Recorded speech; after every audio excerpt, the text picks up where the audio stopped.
ప్రభుత్వ సూచనల మేరకు తాము ముద్రగడతో చర్చలు జరిపామని తూర్పుగోదావరి జిల్లా collector Arun Kumar, Visakha range DIG Srikanth Rajahmundry ప్రభుత్వాసుపత్రి ఆవరణలో మీడియాతో మాట్లాడుతూ చెప్పారు. తుని ఘటనపై ముద్రగడ సమగ్ర దర్యాప్తు కోరారని, అందుకు ప్రభుత్వం సానుకూలంగా స్పందించిందని చెప్పారు. తుని ఘటనలో అరెస్టు చేసిన 13 మంది బెయిల్ కోసం న్యాయ నిపుణులతో ప్రభుత్వం చర్చిస్తోందని తెలిపారు.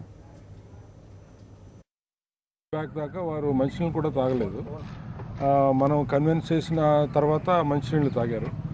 ఈరోజు మన ప్రభుత్వం ఇచ్చినటువంటి ఈ ఏదైతే రెస్పాన్స్ ఆయన విన్న తర్వాత ఒకటి బ్లడ్ శాంపిల్ ఇవ్వడంతో పాటు ఆయన ఐవీ ఫ్లూయిడ్స్ కూడా తీసుకున్నారు. ఐవీ ఫ్లూయిడ్స్ అంటే it's like intake of energy only. మామూలుగా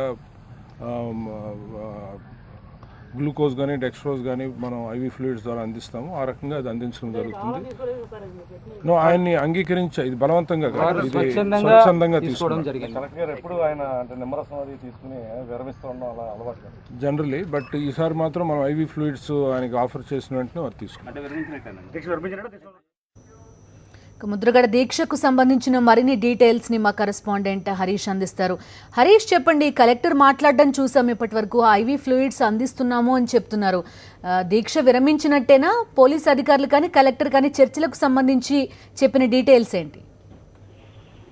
ఇవాళ మొత్తం కూడా ముద్రగడ దీక్షకు సంబంధించి ఈ చర్చలే కొనసాగాయి. ఏదైతే ముద్రగడ ఆమోదించిన కాపు జేఏసీ ఉందో ఆ కాపు జేఏసీతో పాటు ప్రభుత్వం తరఫున జిల్లా కలెక్టర్ అరుణ్ కుమార్, అదేవిధంగా డిఐజీ శ్రీకాంత్, విశాఖ డిఐజీ శ్రీకాంత్ తో దాంతో పాటు రాజమండ్రి అర్బన్ ఎమ్మెల్యే ఆకుల సత్యనారాయణ, ఇది ఒక టీమ్ గా ఫామ్ అయి చర్చలు కొనసాగింది. మధ్యలో ముద్రగడ ఏదైతే ప్రతిపాదించారో కేసులు ఉపసంహరించుకోవాలి, అదేవిధంగా భవిష్యత్తులో అరెస్టు జరగకూడదు, తుని ఘటనకు సంబంధించి ప్రభుత్వం తనకి హామీ ఇచ్చింది, అది ఇంప్లిమెంట్ అవ్వాలి. ఈ విషయం మీద చాలా వరకు తర్జన భర్జనలు జరిగినాయి. చివరకు ప్రభుత్వం దాదాపుగా ఈ కేసుల వ్యవహారం చర్చలు వ్యవహారం కూలికొచ్చినట్టే. ఎందుకంటే ప్రభుత్వం దాదాపుగా ఆమోదించినట్టే ఇప్పటి వరకు అరెస్ట్ చేసిన 13 మందికి సంబంధించి వాళ్ళ బెయిల్ వ్యవహారాలను పరిశీలిస్తుంది. అదేవిధంగా ఈ కేసులు ఏదైతే మిగతా కొత్త అరెస్టులు ఉన్నాయో ఈ ఆగస్టు వరకు ముద్రగడ ఏదైతే కాపు రిజర్వేషన్లకు సంబంధించి హామీ ఇచ్చారో ఈ వ్యవహారం పూర్తయ్యే వరకు మళ్ళీ కొత్తగా అరెస్టులు జరగవు అన్న విషయాన్ని దాదాపుగా ఆమోదించినట్టే. విషయాన్ని కలెక్టర్ కూడా చెప్పడం జరిగింది. అయితే ప్రభుత్వం దీన్ని ఏ విధంగా చెప్పాలి అన్న విషయం ఇంకా స్పష్టంగా తెలియదు. ఎందుకంటే ఈ బెయిల్ రావడానికి ప్రాసెస్ 2-3 రోజులు పట్టే పరిస్థితి ఉంది. ఈలోగా ముద్రగడ కోరింది ఏంటంటే అరెస్ట్ చేసిన 13 మందిని తన వద్దకు తీసుకురావాలి, ఖచ్చితంగా అప్పుడే దీక్ష విరమిస్తానని చెప్పడం జరిగింది. దీంతో బెయిల్ ప్రాసెస్ ఏ విధంగా త్వరితగతిన జరుగుతుంది అన్న విషయాన్ని ప్రభుత్వం పరిశీలిస్తుంది.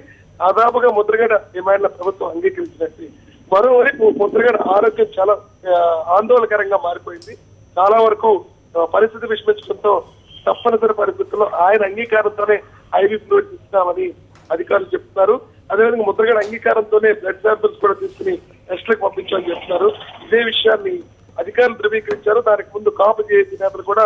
అయితే ముద్రగడ బ్లడ్ శాంపిల్స్ ఇచ్చారు కానీ దీక్ష మాత్రం కొనసాగుతుందని, ఈ చర్చల మొత్తం ఈ వ్యవహారం పూర్తయ్యే వరకు ముద్రగడ దీక్ష కొనసాగుతుందని, పరిపూర్ణం అవ్వాలి అంటే ఆ 13 మంది కూడా ఇక్కడికి రావాలి, ఖచ్చితంగా బెయిల్ విడుదల కావాలి, అప్పుడే ఏదైతే డిమాండ్ ఇచ్చి పెట్టారో అది నెరవేరే అవకాశం ఉంటుందని, అప్పుడు మాత్రమే ముద్రగడ దీక్ష విరమించినట్టు వాళ్ళు చెప్తున్నారు. అయితే ముద్రగడ ఆరోగ్య పరిస్థితి దృష్ట్యా మాత్రం ఐవీ ఫ్లూయిడ్స్ ఇవ్వటం, అదేవిధంగా టెస్టులు జరపడానికి శాంపిల్స్ తీసుకోవడం కూడా జరిగిందని తెలుస్తుంది.